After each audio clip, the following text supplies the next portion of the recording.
और फिर मैंने वो पत्थर छू लिया जिसके बारे में गांव वाले कहते थे इससे मत छूना।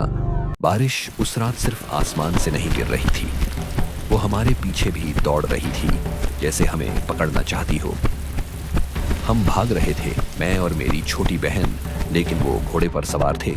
और फिर मैंने वो पत्थर छू लिया जिसके बारे में गांव वाले कहते थे इससे मत छूना।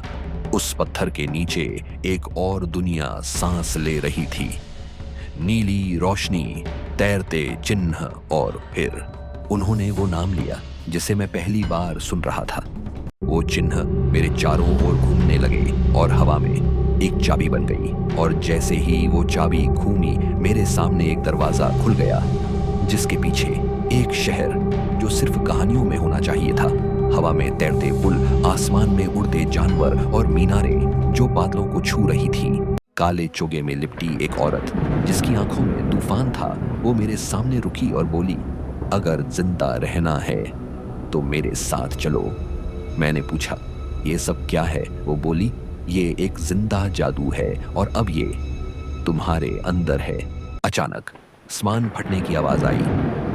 दरवाजे के उस पार एक विशाल सर्प जैसा जीव जिसकी आंखें आग की तरह जल रही थी, बाहर निकल रहा था। वो औरत मेरा हाथ पकड़कर बोली, भागो।